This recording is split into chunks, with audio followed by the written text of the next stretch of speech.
The National Corvette Museum Bash, May 3rd, 2022. They talked about awards. They talked about being the #1 luxury sports car. They talked about racing and, well, the Z06. Not to mention also 70th edition anniversary models that could be coming up soon. Well, hello, all you wonderful Corvette maniacs. I hope y'all are having a great day. I am Burke. You're watching Road Odyssey, of course. And if you love Corvette news, well, subscribe down below. I would appreciate it very much. In this video, this is the highlights of the National Corvette Museum Bash. I have 5 main topics that I will go through in this video. One of them that I will not cover as much because Josh himself said, you know what, there is a whole lot of information that can be discussed on the Z06. So I can't go into depth over that in this video. Maybe a second video, we'll see. Now, the format of the presentation was their standard format that they have been using over and over again. So that's fine, makes it really easy to follow and, know what's coming next. But there were absolutely no secrets and nothing that you might really want to know, like for the Z06 or upcoming E-Ray or the Zora. None of that. So don't be looking for it. So I guess, why don't we just go ahead and hop into the video and I'll show you what I have. Here we go. You can find the full video on Corvette Museum YouTube channel. Let's begin with some of Harlan Charles's introduction. It's good to be back. Welcome to our team presentation for Corvette team. You got 2 excellent hosts here. Here's Harlan Charles, and this is Josh Holder. As in all the previous years, the C8 Corvette has really knocked it out of the park on awards. I never get tired of talking about a Corvette since the 8th generation came out for 2020. We won basically all the awards that there were to win, I think. We basically won all of them. People say, which awards did you win? All of them. We got 3 years in a row, Car and Driver 10 Best. Here's what Harlan said about the Kelley Blue Book Best Resale Value Awards. And then here's one near and dear to our heart, Best Resale Value Award for 2022. It's tough to lose when they're worth more used than they are new. So here's what Harlan had to say about the U.S. News Report and the J.D. Power's double win. Even from the mainstream media, U.S. News and World Report ranked the Corvette as the best luxury sports car for 2022. That's a good one. And this one we're really proud of. J.D. Power quality double win, both in initial quality and appeal. So that's basically the fewest things gone wrong and the best things gone right. That's very hard to win both of those. And we beat in our category, Mercedes, BMW, Audi, Porsche, Lexus. And those guys aren't playing either, so we're happy to win that. Yes, the Corvette, it's just killing it. It is over 51% of the market in luxury sports cars. So you take all of the other luxury sports cars and Corvette dominates. The C8 Corvette also won the Japan Car of the Year for 21 and 22. This is a great achievement. Numbers. He went over numbers. For example, he went over 52% coupes, 48 convertibles, and he went through this whole slew of, different aspects of the Stingray and what people were purchasing. And then colors. We all love to talk about colors. Torch red. It's really usually torch red, Arctic white, and black have usually been the top 3 in different orders. But now we have the new red mists and the hypersonic gray colors really doing well. Those are big hits, those 2. And one thing everybody likes to know a little bit about are just the color combinations. He reviewed that just briefly. Speaking of color combinations, he went into the C8R editions. Here you can see there are 171 yellow coupes versus 300 gray coupes. And the same situation for the convertibles, so the gray was the overwhelming winner for the C8R editions. And so that is our segue into racing. So the C8 Corvettes have led the racing team for 2020 and 2021 IMSA GTLM Manufacturers and Drivers Championships. This is fantastic. Now they're moving into the GTD Pro class for the 2022 IMSA. Adding to all that, they have the IMSA series and the WC series, which will feature their number 64 car.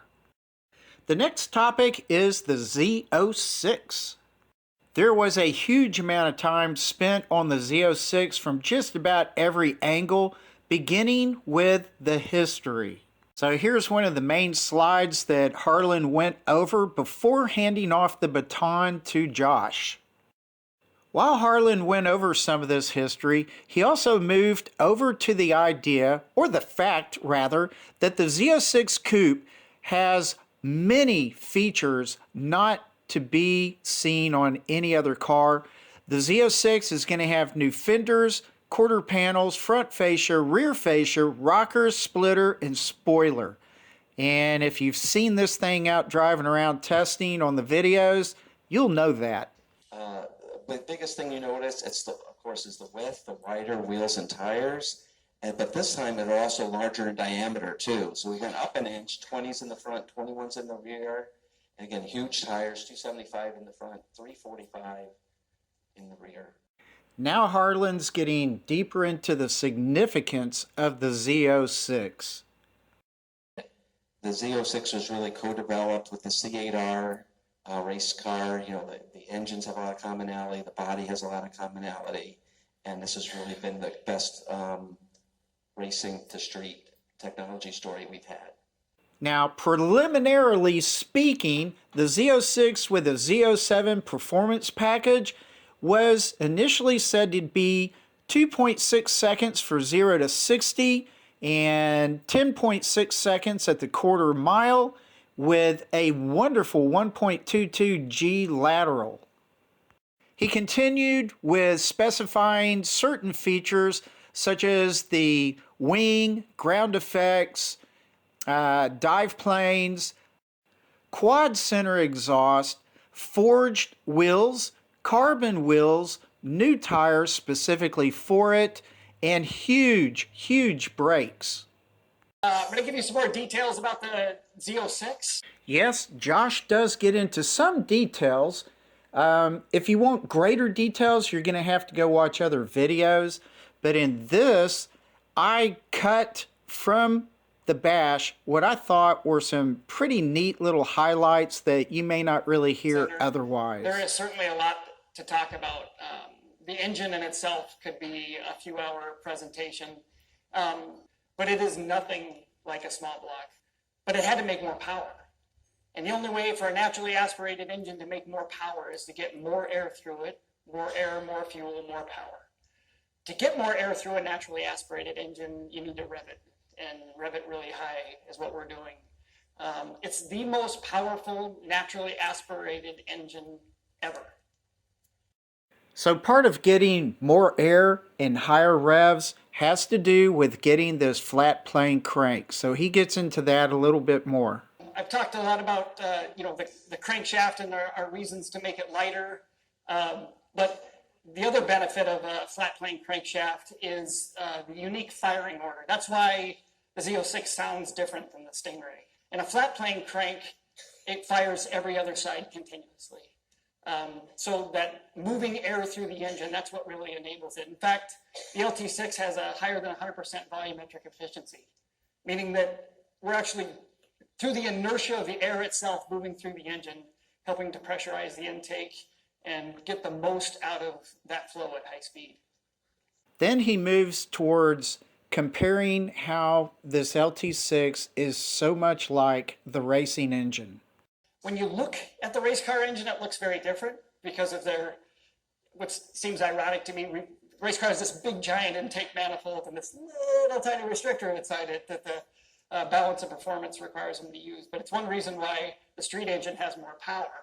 Underneath that, though, the block, the heads, the fuel system, there's many shared components. But I'm not just saying they're similar, I mean they're shared components. In fact, through the course of development of the Z06, we literally borrowed parts from each other, from the production team and the race team, to help develop the engine simultaneously.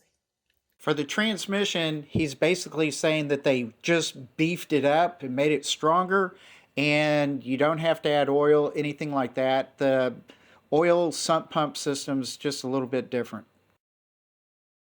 Here's a hugely important topic related to the Z06, and that is keeping it cool. To help cool off the LT6 engine, we've added a bunch of cooling capacity. The biggest of which is the center front radiator. So the Stingray's got the two corner radiators. The Z06 adds a center front radiator. We've also added another auxiliary radiator on the driver's side of the car. And of course, there's 4 fans at each corner of the car, but the front fans are increased capacity, overpowered by about 50%. What I thought was important to you right now is his remarks about the suspension. Hard to ride. And the answer is no. It's still every bit a Grand Touring machine. It's capable for long trips. The nature of the mid-engine architecture, the stiffness of the body structure, the position of the occupants right over the center of gravity helps an architecture extract the most out of high ride rates, high performance without punishing its occupants. So while it's a certainly capable car, it's not uncomfortable to drive. Let's take a break and listen to what he says about the brakes. Iron brake system, and of course the available J57 carbon ceramic brakes. It's the largest brake, as Harlan said, that we've ever done. 15.7 inches or so front brake. My first car had 14-inch wheels. So very, very capable brake system. He went over some pretty cool information about aerodynamics. This is just a fraction of what I thought was really cool. We spent a bunch of time on aerodynamics on the Z06. This animation you're seeing is not the car about to fly out of a wind tunnel. It's sped up to show what's called ride mapping. So in real time, this would happen very slowly.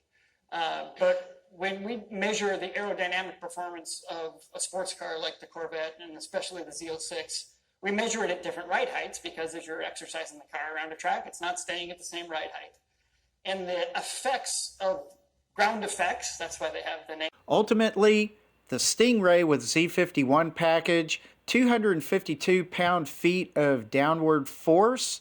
And when you get to the Z06, you can see how it begins to exponentially increase. Now, this was a slide that Josh used. You can see those front brake rotors turning red from use. He really explained very well how they put in a huge amount of testing into the Z06 and just, you know, really fun tidbits about all the track testing that they did. Back to Harlan, he went over the 70th anniversary edition Corvettes. One's white, one's black. So this is pretty cool stuff. I'm not going to get into it right now. There's bound to be tons of articles coming out on this, but they do look fairly significant, just like the C8R editions. I think these will be a pretty big winner. Okay, that'll do it for this video. Y'all are fantastic. I really do appreciate you all. And all of y'all that have subscribed, y'all are absolutely wonderful. I thank you from the bottom of my heart. Y'all are great. And I hope you enjoyed the video. Quick hit and run. I really do hope it saved you a lot of time because that, you know, their presentation was well over an hour long. So anyway, and I've already gone through it twice. So Anyway, I hope y'all have a fantastic day, and I will see you later. Bye.